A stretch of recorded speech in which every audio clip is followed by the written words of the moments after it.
breakfast, French fries. Coco Nikosi, alo, come Monday to Friday, 7 a.m. to 10 a.m. With me, Pakwesi Omare. Regina Bliss. Deborah Adoso. And I am Esinal Fiagbedu. This is GhanaTalks Breakfast Show.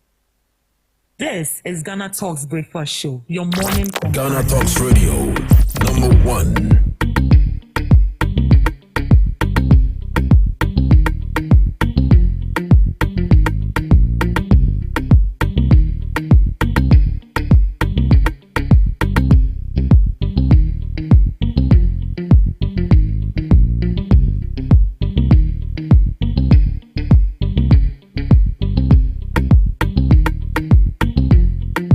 This is GhanaTalks Breakfast Show, your morning companion.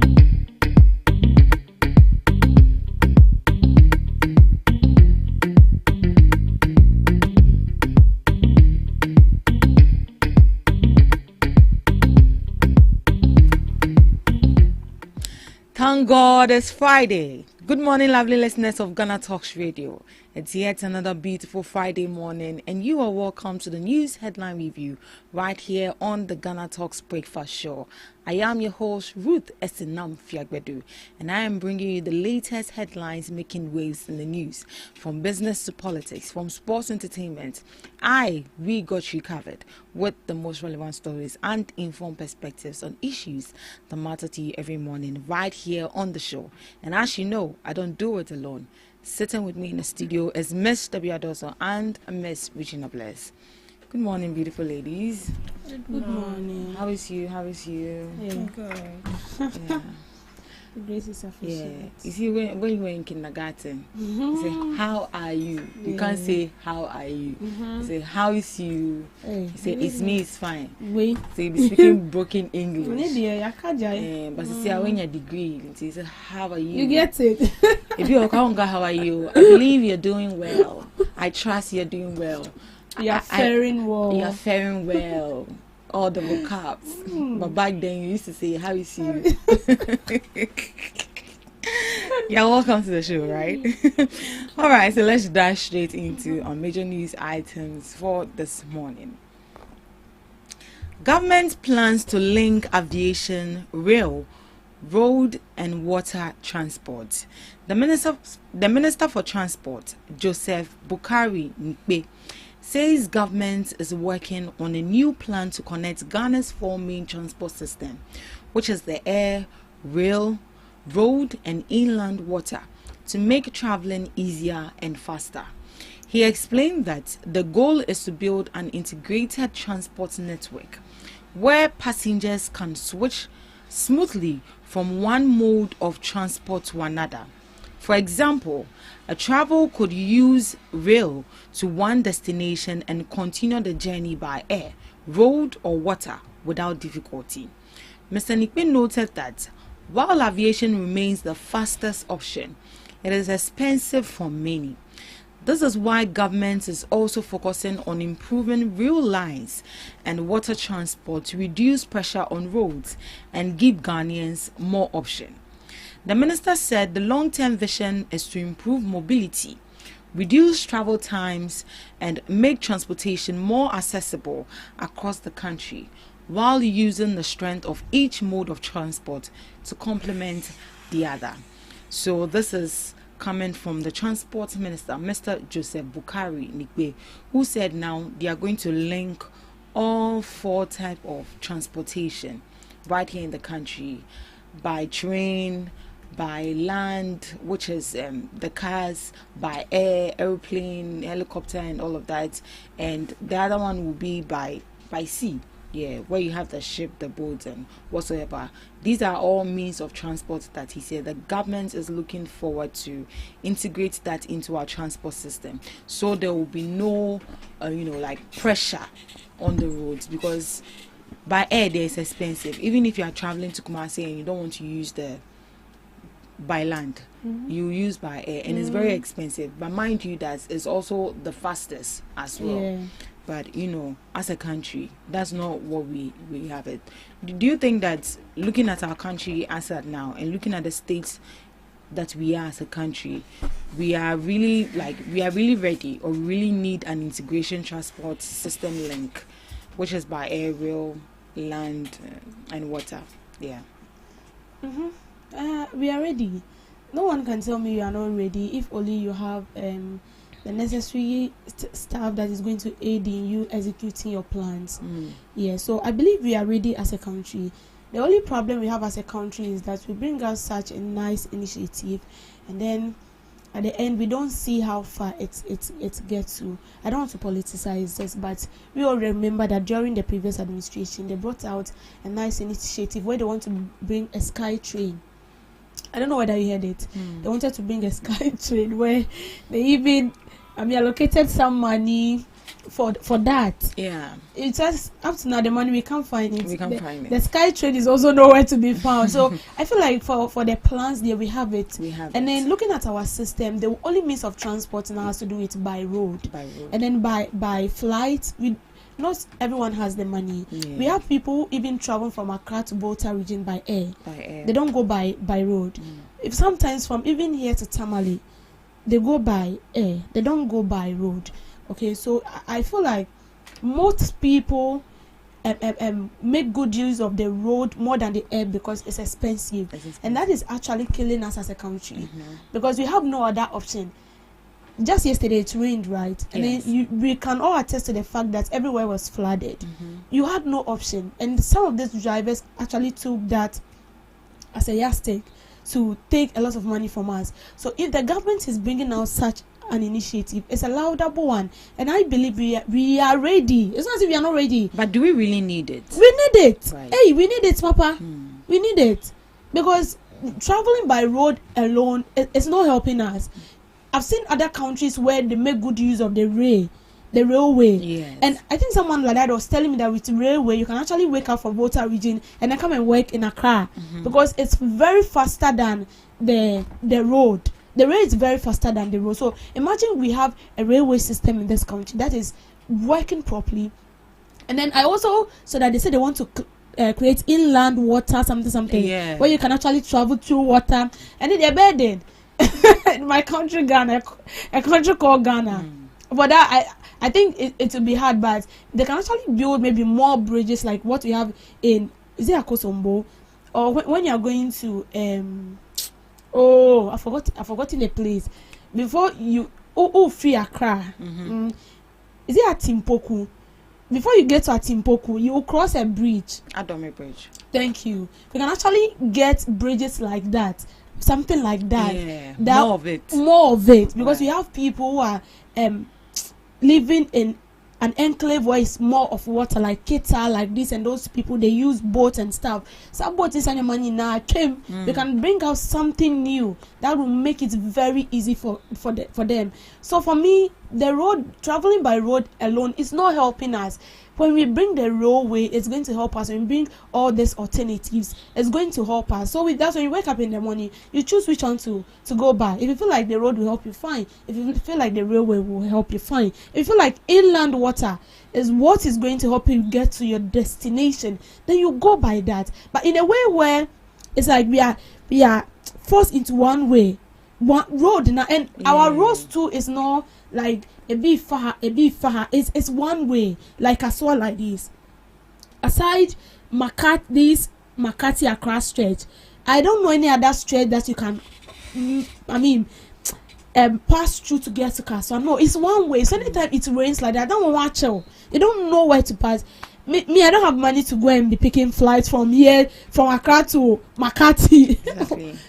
Like who even do that? Do you even have that money? No. So I believe with this they are bringing is louder, but and for we being ready as a country, trust me, we are very, very ready. And this morning I saw that it's like the finance minister has signed. They've gotten 3 billion for that. 3 billion for what they just bought up. So I'm just hoping that they will do it and they will be accountable to us, and then we will see it on ground. It wouldn't be a hearsay kicking. Wow, thank you. Miss Gina, what are your thoughts on this integration of 4 travel system linked in one right here in Ghana? Okay, so I would say this can be a game changer for Ghana's transportation system, and it can create seamless movement, because when we are talking of traffic congestion, it's really a lot here in Ghana. If it's not by road, it's either by air. These are the two movements we know right here in Ghana. So I think with this fuel system that they are bringing up, it's a good one, which would make movement very conducive for the people, goods and services, also conducive for organizations. And I also think that when this thing is being brought up, it shouldn't only it should be less expensive. It should be something which everyone can afford. Most of the time, some of these things, I say, they do it, but most of the times, no business owners and utilize a palm, and no more, in a way, say everyone can have access to it. And also,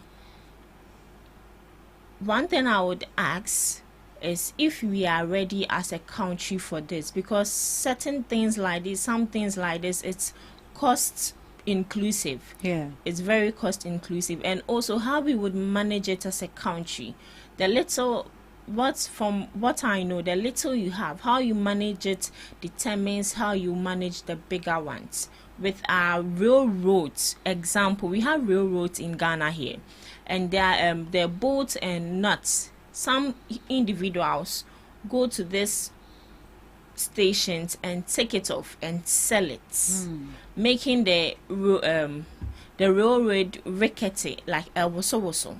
And also with our lands, with our roads that we have here, and shada anya papa. So I think, say, if they are bringing up this initiative, which is a good one, no one is disputing the fact, they need to make sure that the little ones they have, they really take care of it, manage it well, before they bring bigger ones. If you are not able to manage the little ones you have, you definitely spoil it. And I also believe that they should educate the people on this. They should. I believe when we went to school, we all were taught. I think destroying state property, there's a fine for that, there's a punishment for that, but we are not really seeing that. So aside it being good, no, I think they should protect state properties also. But looking at the government we have right now, do you think they'll be able to implement that, or you think it's just another promise and fail, something that they wouldn't be able to fulfill? Okay, so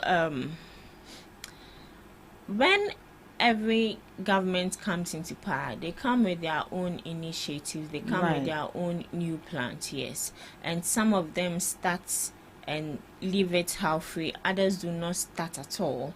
So I think looking at this government, I can't guarantee that they would complete it to the latter, but if at least they are able to start it, and I believe that they would start it, if they are not able to end it, it's up to the next government to make sure that when they come, they also complete it. Because when it comes to bringing initiative, it's not a one-man job. It's for everyone. Whether you're in opposition, you're not in opposition, it's for everyone. So you just come together, put your political affiliation aside, put your political party aside, and make sure that the development of the country is ongoing. Because when you look at the Western world, almost what they are talking about, and Mr. Nipi is saying, the Western world, they have almost all that already. And we always cry of wanting to be a developed country, but we are still under development. That should tell us that we as the citizens, we also have a role to play. We need to make sure that we collaborate with the government, both the ministers, non-ministers, and all that. So, yeah, I believe they can do it. Yeah, so let's just be optimistic about it, that since they brought it up and it's a good initiative, it's not for the party, it's for the whole of Ghana. So we are the ones going to benefit. So let's just hope that whatever they brought on board, they would be able to accomplish it. Right, so moving on to our next news item. Minority calls for Sam George's dismissal over DSTV negotiations. The minority in Parliament is demanding the removal of Communications Minister Sam George, accusing him of misleading Ghanaians in a recent standoff with multi-choice operators of DSTV. At a press conference in Accra, Deputy Ranking Member on the Communication Committee, Charles Oredu, said the minister wrongly claimed he had secured a 30% reduction in DSTV prices, when in fact, MultiChoice clarified that the deal was only a temporary promotion, not a permanent cut. The minority described this as evidence of poor judgment, lack of condone, and incompetence. They also accused the minister of ignoring regulators like the National Communications Authority and making arbitrary decisions that could harm the digital industry. They further pressed him to account for fines he claimed to have imposed on MultiChoice, demanding full disclosure on how much was collected and where the money went. So the minority's demands are clear. The minister must apologize to Ghanaians. He must provide details of the fines collected from MultiChoice. He must resign or be dismissed by the president. They insist that Sam George's handling of the matter shows a lack of the temperament and credibility needed for such a sensitive ministry. Yes, so that is it. The minority is calling for the removal of Sam Nati George, the communications minister. Ms. Devi, do you think he misled Ghanaians? Looking at the 30% reduction, he said he was going to plead for us, but rather MultiChoice came out to say that it's a promotion, no, it's not permanent. It's going to end in December, according to the press release they brought out. And minority say this man has misled Ghanaians. In fact, he has lied to Ghanaians, and so for that matter, he should be removed or dismissed by the president. Well, in a way, I would say yes, he misled us, but for the minority calling for his removal, I feel like they stand no chance to say that, okay, because it may person side with what they did, and they were still in power. Even when people were calling for their removal, they pretended as if they didn't hear. So I feel like they should just back out. Now to my honorable Sam George. Sam George. Yes, indeed, he misled us, but in a way, when you see the report, he clearly stated that the promotion they brought, with maybe if you're in a family category, you'll be extended to premium, and those in premium will have to fly Dubai for an extension of vacation or something and then enjoy there. He said that it's not permanent. He said it's temporal, and then after that they will sit down, the committee will sit down again and then review it. If you read the statement, he said that. So it's not permanent. He actually said that they are doing this, so you could see that it's for a while. Although he didn't really state it, but it means that it's temporal. And then after that, they will sit back and then sit back with MultiChoice, discuss it, and then review it again. That is what he said.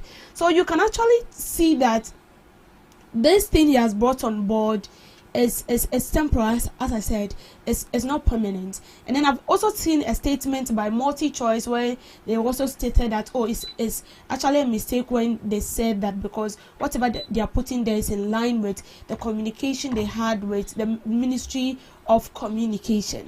But you see, Sam George let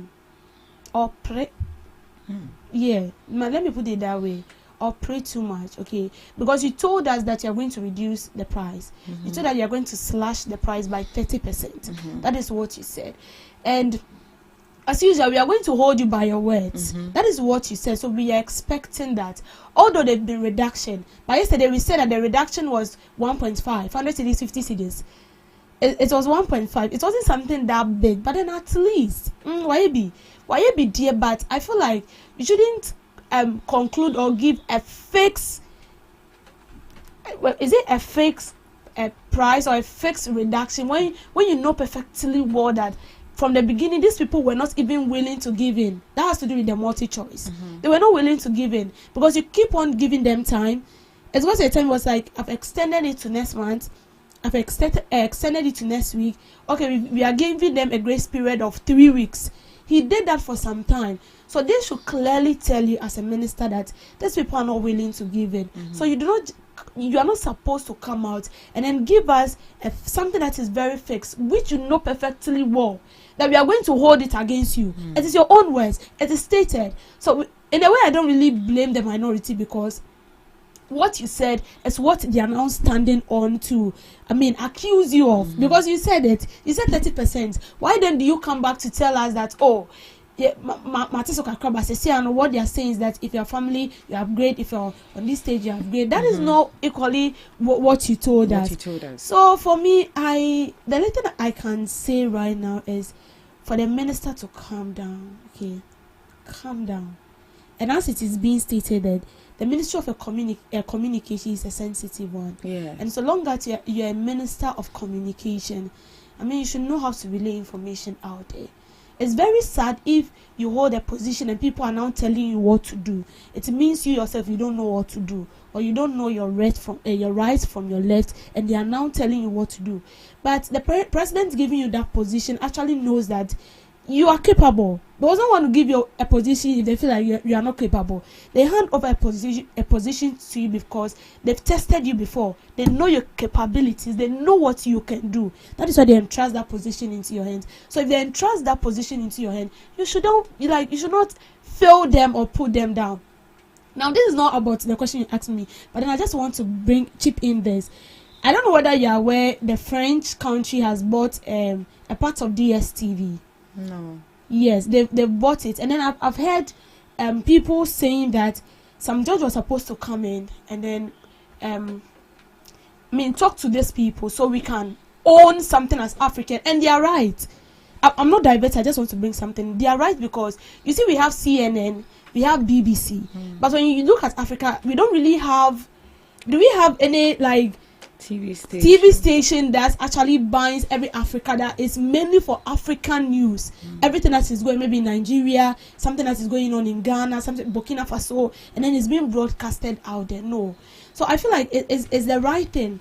It wouldn't be bad if some judge came in and then we own something like that. So I feel like with this call, right. Miss Regina, the minority is calling for the dismissal of some judge or the removal. Do you think this alone should be a concrete ground for him to, back off as Minister for Communication?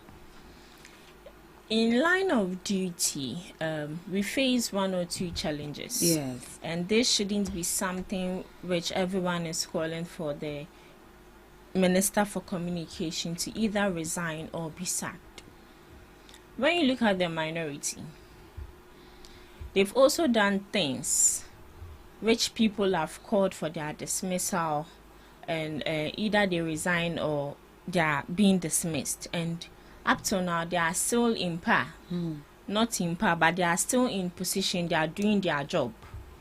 So I believe that this shouldn't be a big issue. They shouldn't just sit down because I feel like they are politicizing it. They are politicizing. Yeah. This is a matter of communication. And as Debbie said, when we went there, he said in 3 months' time, they would reconvene again. So they should tell you, say, indirectly, he's telling us, say, it's temporary.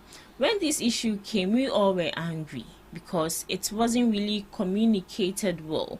We all knew that it was a reduction until DSTV themselves came out to say that it's an upgrade.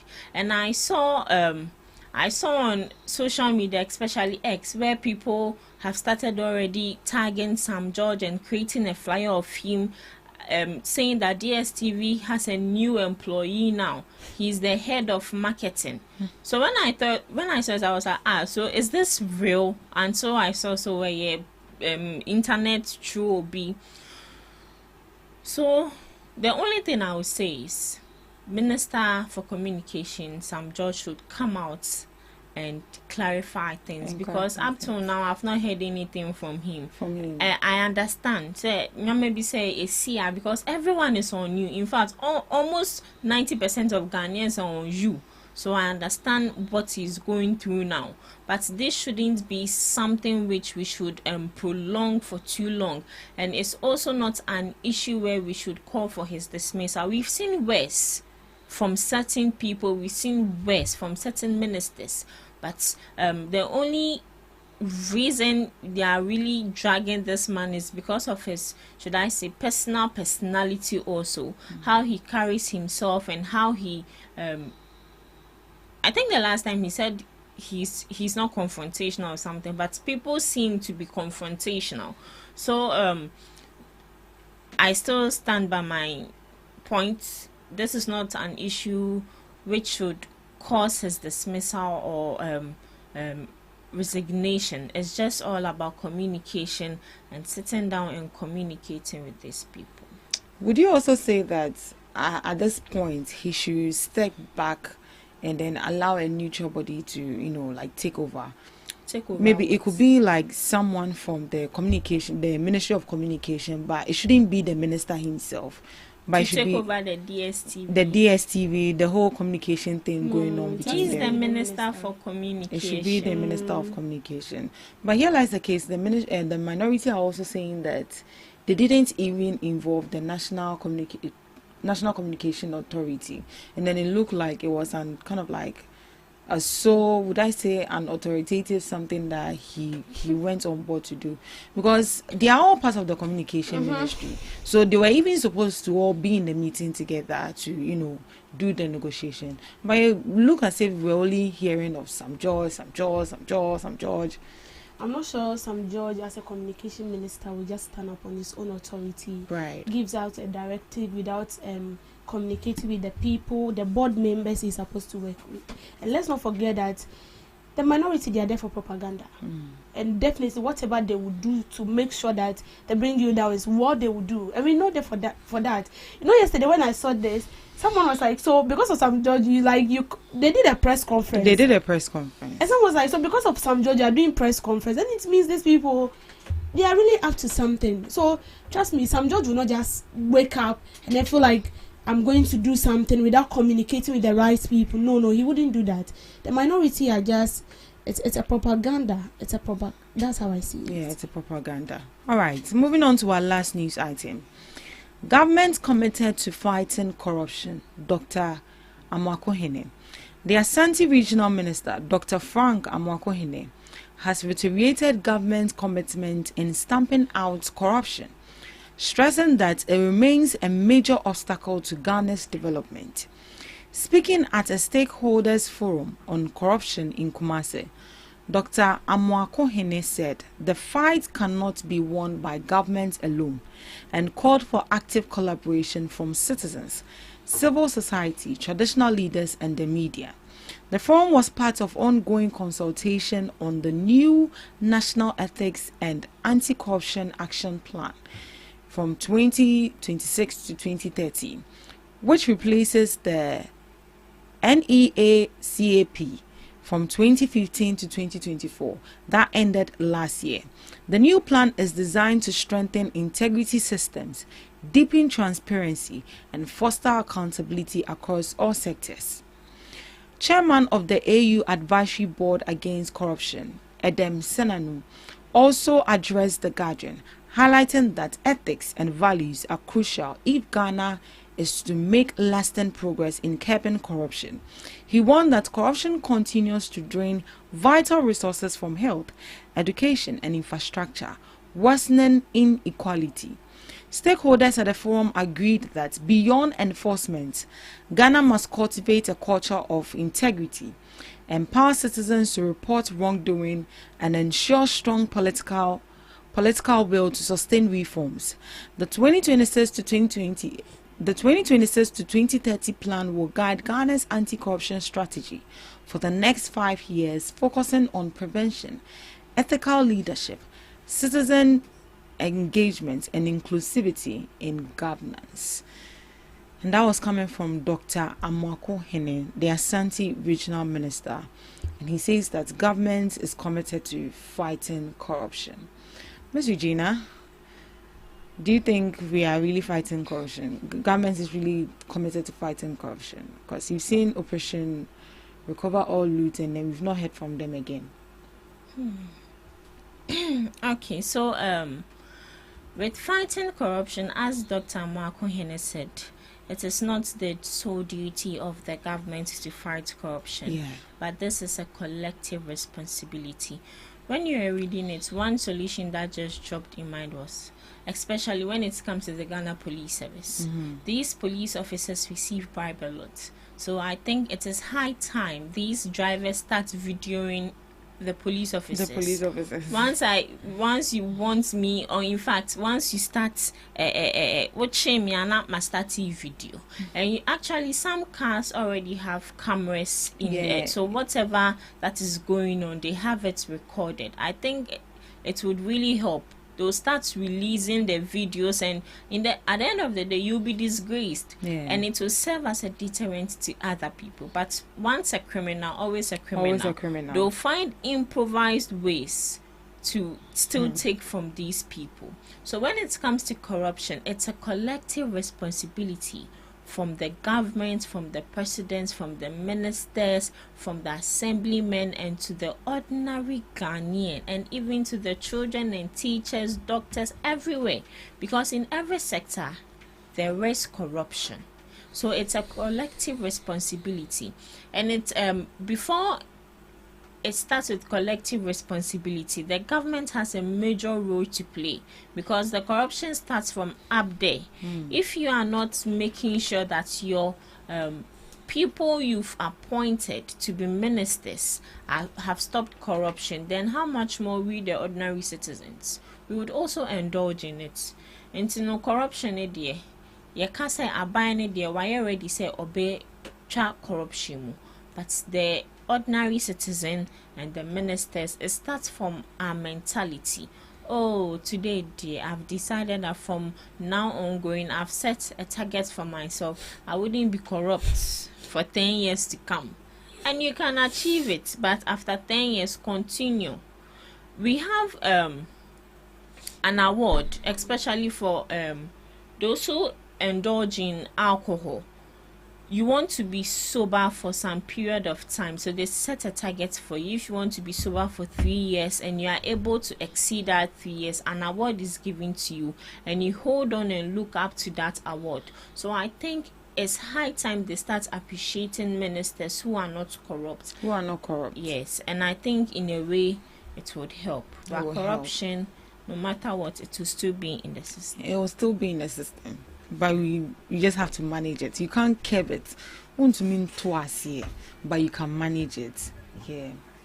Mr. B. To mean twice here. So why are other countries trying their possible means to twice here? Countries like the Western world. Have you heard of any corrupt cases? Even it won't come out. Even if it is, they are arresting them. They are serving their jail term. I like the fact that he said, corruption, right? Fighting corruption is a collective responsibility. It's a collective responsibility. But I'm sorry to disappoint him. Corruption fighting is not a collective responsibility. Yes. So what is it then? It's not a collective responsibility. It is the sole responsibility of the government to ensure that corruption is curtailed. But we are also involved. Why are we involved? Just as Miss Regina cited an example that if the police is asking for bribe and you the driver, you give the bribe, you are involved in corruption. But so if you the driver, are you saying that the government is not aware of whatever is going on? Is aware, but it's because we are into corruption, because there is no law backing that. Immediately we find someone being corrupt, the person will have to go and serve that term. Corruption is a criminal act. It's a criminal act, but it's not a collective responsibility. It's a collective responsibility. It is not a collective responsibility. Because if I the see driver, it to be the sole responsibility of the government. I'm not sure it's the sole responsibility of the government alone. Because if let me explain the reason why I said let me finish what the example Miss Regina cited. That if a driver and a police catch you, you violated a traffic light, and then you as the driver, you just allow yourself to be caught and then sent to the police station. Corruption has not taken place because you have admitted you're wrong and you are ready to take actions for that. But if the police is like, oh, give me money, and you the driver, you also give the money, you are also involved in that corruption.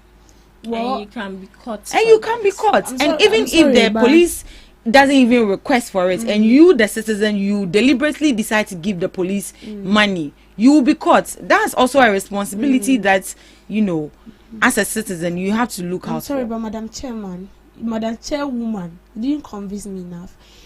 Corruption as it stands to me, it is not a collective responsibility. Okay. It is not a collective responsibility because we are refusing to do the right thing as a government. Imagine we have laws that state that anyone who is found engaging in corrupt activities will serve a jail term, not only to citizens, but it's cut across to everyone. It's cut across whether you're a politician, whether you hold big offices in government, whether you're a kid and then you are found doing that, you go in and serve your term. Why do we see so who are those in people? The big offices? Are they not citizens? And the government is equally a citizen as well. So are we not part? Is that not two parties being involved in that? It is not two parties. It's the sole responsibility of the government because the government is refusing to do the right thing. Please let me land first. Because the government is refusing to do the right thing. Okay, fine. I'm stating this because we've normalized it, and because the government has normalized it, we also see it to be normal, and then we are doing it. We, the ordinary Ghanaians, are doing it. I'm saying it is the sole responsibility of the government because we see big people involved in corruption. How did corruption get to someone in my village? Because it started somewhere, and then we are also following your footsteps. So imagine you are doing the right thing. Are you sure we are going to follow in the right direction, or we are going to follow in your footsteps? Sorry, are you sure we are going to follow in your footsteps? We will definitely follow your footsteps because you lead us. You are our leader. Whatever you do is what we will do. So if you are telling me that corruption is a collective responsibility, you might not buy into what I'm saying, but this is what I stand by. It is the sole responsibility of the government to ensure that corruption is stopped. It is not a responsibility for an ordinary Ghanaian to do so. If the laws are working, I'm not sure an ordinary Ghanaian will do that. I'm not sure even a police as a police officer, you will stoop yourself so low to the extent that you take money from a driver. And then if the driver is also doing the right thing, you wouldn't be chased by a police officer to the extent that you also have to give the police officer money so you are not being caught. So this is why I'm saying that if the laws are properly working, we will not see corruption. So corruption is not just about the government alone. If you are in this organization and then you are not qualified for a position and then you've been given that, it's equally corruption. Because you don't fit into that, you are not competent for that, and then you are actually in it. That is a citizen involved in corruption. So it's not just about the governments. We are all equally involved in corruption. What about our markets? And then that's not how did it start? How did it start? It starts in our communities as well. You dumping rubbish around when you are supposed to put it in the dustbin. That is because the laws are not working. That is because it is not working. Why is it not working? Why do we have it and it's not working? So you wait for the government to come and clean your neighborhood for you? I'm not waiting for the government to come and clean my neighborhood, but even if I'm doing the wrong thing, why is it that the law is not holding me accountable? Why is the law not doing what it's supposed to do? So you know you are going to the fire and you know it will burn you, but you are still going there. You are waiting for the government to come and tell you to get back. This is not as if you are waiting for the government to come and tell you something to do. But what I'm saying is that we have laws against corruption. And if things are in the right places, corruption wouldn't get to where it has gotten to, and as we are seeing it now. So are you trying to tell me that the country who are able, or they are trying their best to bring an end to corruption, they just stood up one day and then it started like that? No, it's because the laws are there and they are working. Okay. They are working because they don't go after people, they don't go after ordinary citizens that steal plantain and then they push them into prison, and then the people who steal their monies are inside their office enjoying air condition. Well, you still don't understand me, but then I stand by my words. Corruption is not a collective responsibility. It is the sole responsibility of the government. If you do the right thing, we will equally do the right thing as well. And because you are not doing the right thing, we will follow your footsteps. All right. Thank you so much. Up next, we have the beach girl. Thank you.